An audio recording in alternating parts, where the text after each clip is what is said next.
दोस्तों, आज की कहानी है माता पिता के गुजरने के बाद दो बेटे में बंटवारा।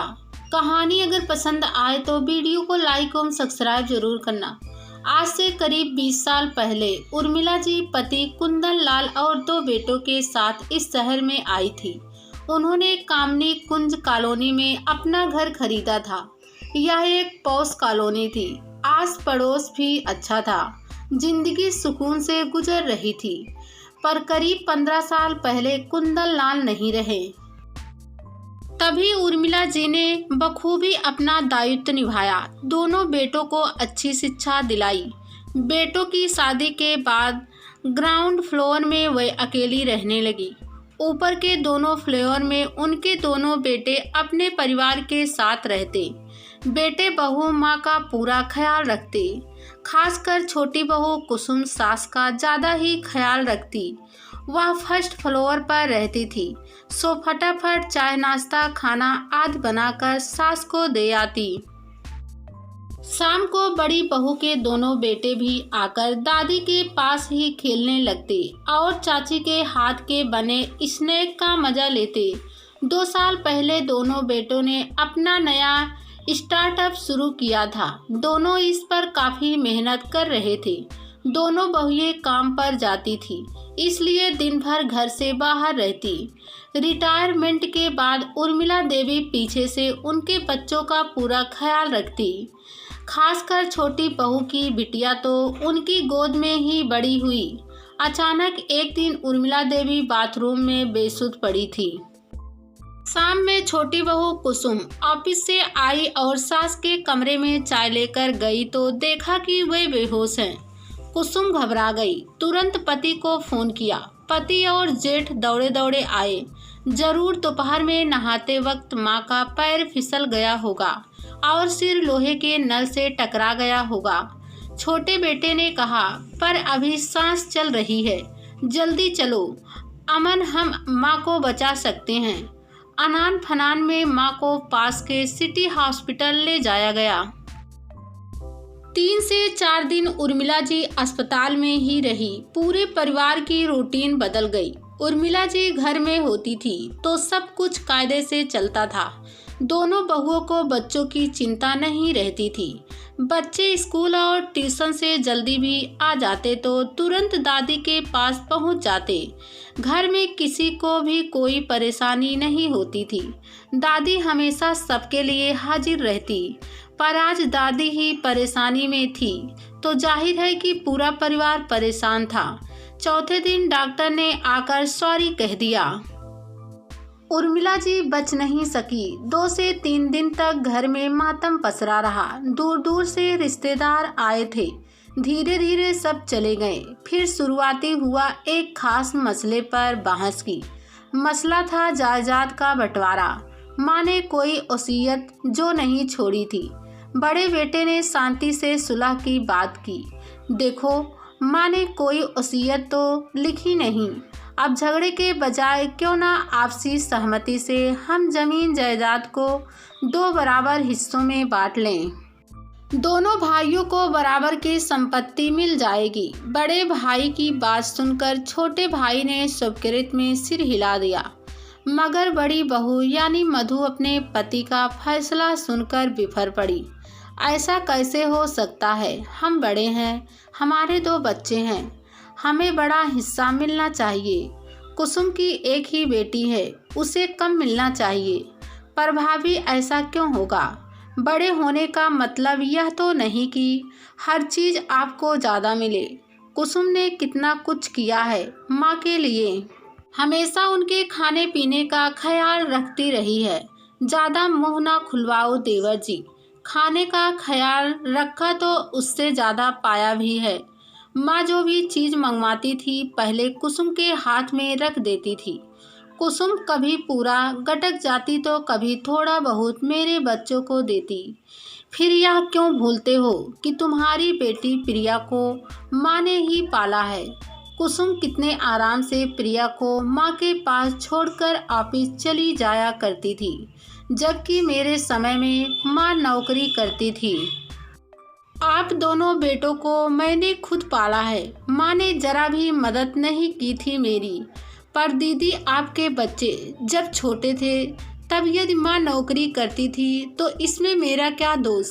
मेरी बच्ची को माँ ने पाला, मैं मानती हूँ, मगर ऐसा करने में माँ को खुशी मिलती थी। बस इतनी सी बात है। इन बातों का जायदाद से क्या संबंध। देख कुसुम, तू हमेशा बहुत चालाक बनती फिरती है। भोली सी सूरत के पीछे कितना शातिर दिमाग पाया है, यह मैं भली भांत जानती हूँ। चुप करो मधु, चलो मेरे साथ। इस तरह झगड़ने का कोई मतलब नहीं, चलो। बड़ा भाई बीबी को खींचकर ऊपर ले गया। उसके दोनों बेटे भी माँ की इस हरकत पर हतप्रह थे। वह भी चुपचाप अपने अपने कमरों में जाकर पढ़ने लगी।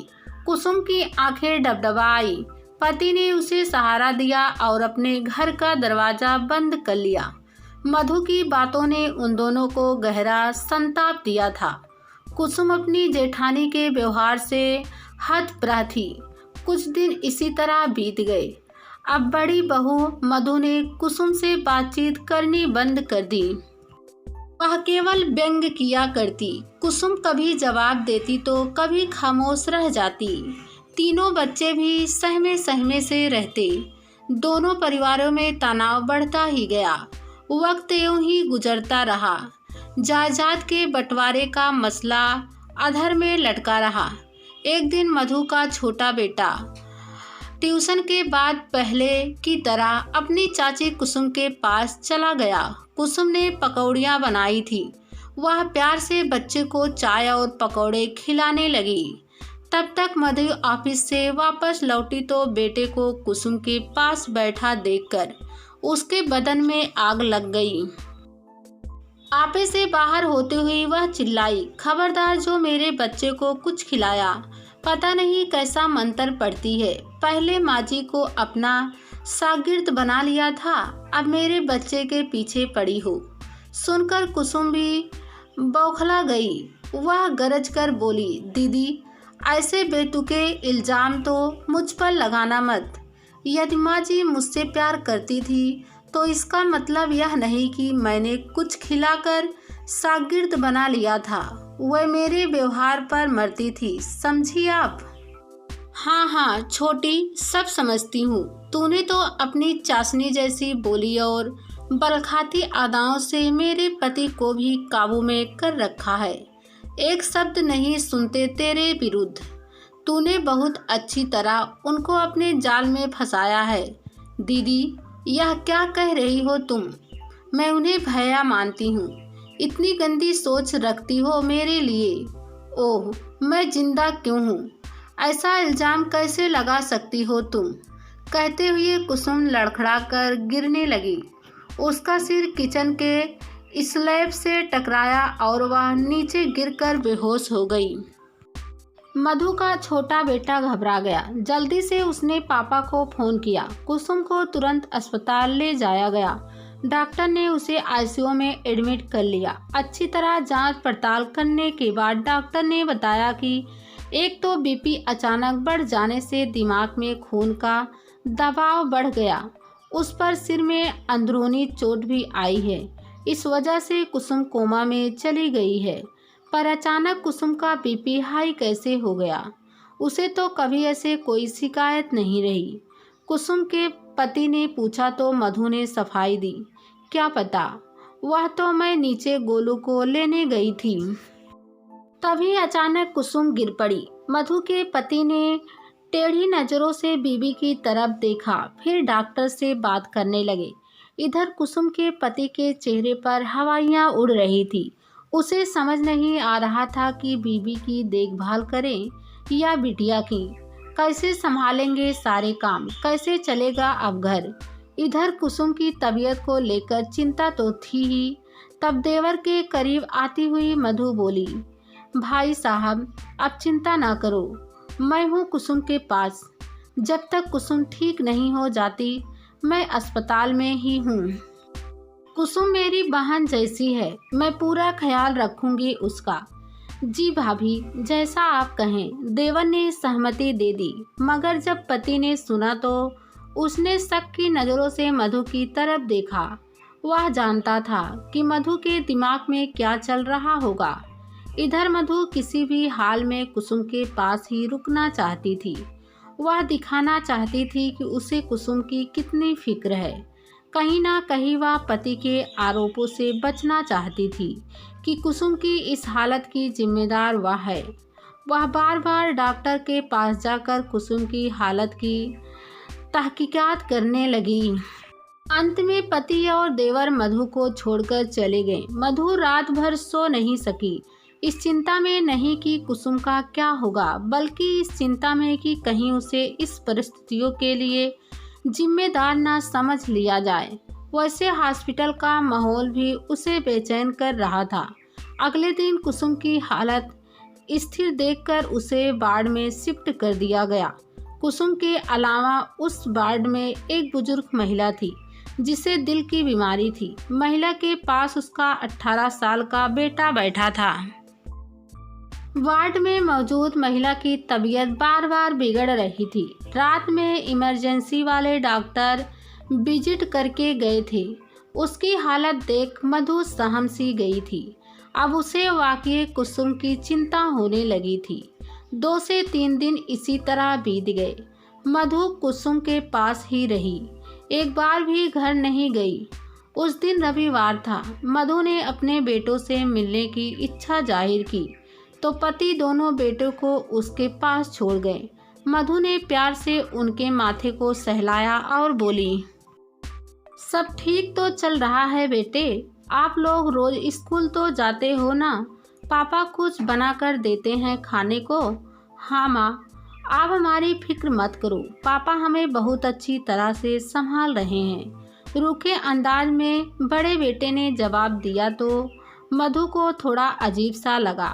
उसे लगा जैसे बच्चे उसके बगैर ठीक से रह नहीं पा रहे हैं और ऐसे में उसका मन बहलाने के लिए कह रहे हैं कि सब ठीक है।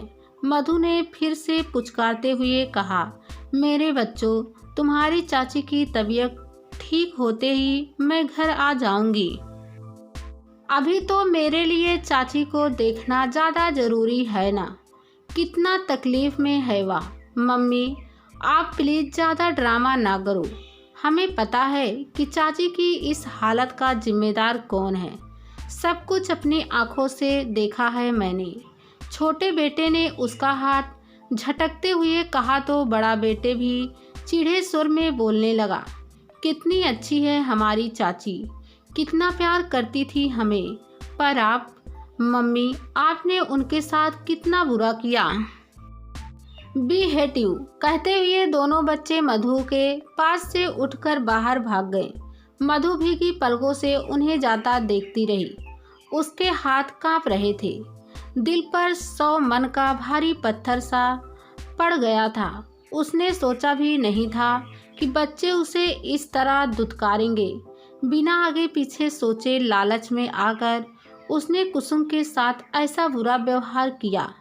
कितनी जली कटी सुनाई। वह सब बातें बच्चों के दिमाग में इस तरह छप गई थी कि अब बच्चे उसके वजूद को ही धिक्कार रहे थे।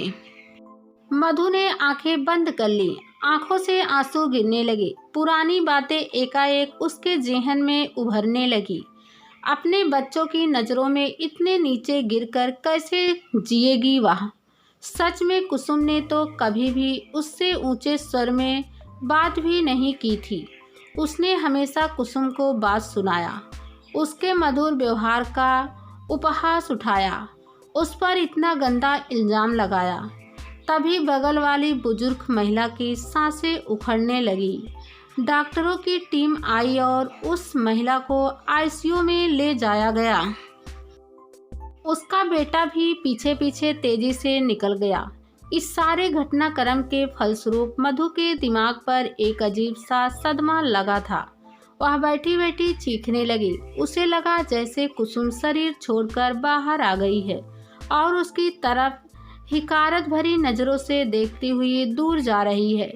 मधु को एहसास हुआ जैसे वह पूरी तरह अकेली हो गई है। सब उस पर हंस रहे हैं। वह जोर जोर से रोने लगी। रोती रोती बेहोश हो गई। जब आंखें खुली तो खुद को बेड पर पाया। पास में डॉक्टर खड़े थे, दूर पति भी खड़े थे। उसने तुरंत अपनी आंखें बंद कर ली। वह अंदर से इतना टूटा हुआ महसूस कर रही थी कि उसे पति से आंखें मिलाने की हिम्मत नहीं हो रही थी। तभी उसने सुना कि डॉक्टर उसके देवर से कह रहे थे कि कुसुम की सर्जरी करनी पड़ेगी। सर्जरी, दवा और हॉस्पिटल के दूसरे खर्च मिलाकर करीब 15 से 20 लाख तो लग ही जाएंगे। पर कुसुम को ठीक करने के लिए यह सर्जरी करानी बहुत ज़रूरी है। डॉक्टर की बात सुनकर देवर काफ़ी परेशान दिख रहा था। मधु जानती थी कि उसके देवर के पास अभी 2 से 3 लाख से अधिक नहीं है। हाल ही में उसने अपनी सास की हार्ट सर्जरी में करीब 10 लाख लगाए थे और वह खाली हो चुका था। मधु हिसाब लगाने लगी कि उसके पति के पास भी 4 से 5 लाख से ज़्यादा नहीं निकल सकेंगे। वैसे भी दोनों भाइयों ने अपनी आधी से ज़्यादा जमा पूंजी बिजनेस में जो लगा रखी थी। तभी मधु को अपने जेवर का ख्याल आया। कुल मिलाकर 7 से 8 लाख के जेवर तो थे ही उसके पास, बाकी के रुपए कहाँ से आएंगे। वह इस सोच में डूब गई। तब उसे अपनी बड़ी बहन का ख्याल आया।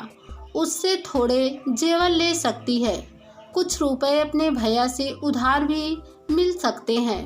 डॉक्टर के जाने के बाद दोनों भाई आपस में बातें करने लगे। छोटे ने उदास स्वर में कहा, भैया, डॉक्टर तो इलाज के लिए इतना लंबा चौड़ा खर्च बता रहे हैं, कहाँ से लाऊंगा मैं इतने रुपए। हाँ अमन, इतने रुपए तो मेरे पास भी नहीं है, समझ नहीं आ रहा क्या करें। तभी बेड पर लेटी मधु उठ बैठी और बोली, देवर जी आप चिंता ना करो, रुपयों का इंतजाम मैं करूंगी। आप बस डॉक्टर को सर्जरी के लिए हाँ बोल दो और 2 दिनों की मोहलत ले लो। मगर भाभी, आप 2 दिनों के अंदर रुपए कहाँ से ले आएंगी।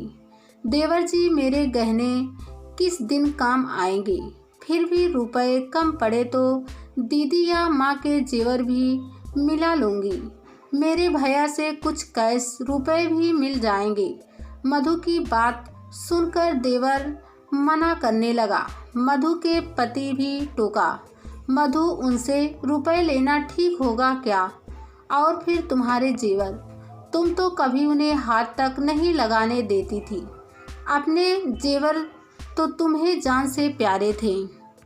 प्यारे तो हैं, पर कुसुम की जान से प्यारे नहीं। मधु ने कहा तो दोनों भाई उसे आश्चर्य से देखने लगे।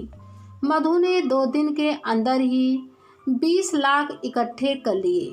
कुसुम की सर्जरी हो गई। सर्जरी सफल रही। 15 दिन अस्पताल में रहने के बाद कुसुम घर आ गई। अब भी उसे काफ़ी कमजोरी थी। इस दौरान करीब 1 महीने तक मधु ने पूरे दिल से कुसुम की सेवा की। अपने बच्चों के साथ कुसुम की बेटी को भी संभाला। इस भाग दौड़ में मधु का वजन काफ़ी कम हो गया। एक दिन कुसुम से मिलने उसकी बहन आई तो उसने मधु को आश्चर्य से देखते हुए कहा, अरे मधु दीदी, तुम्हारा वजन तो आधा रह गया। इस पर हंसती हुई मधु बोली, हम दोनों जेठानी देवरानी का वजन मिला लो तो उतना ही वजन मिल जाएगा जितना पहले मेरा हुआ करता था। यह सुनकर कुसुम की आंखें खुशी से भीग उठी और वह उठकर मधु को गले से लगा ली। दोनों लड़के भी प्यार से अपनी माँ की तरफ देखने लगे।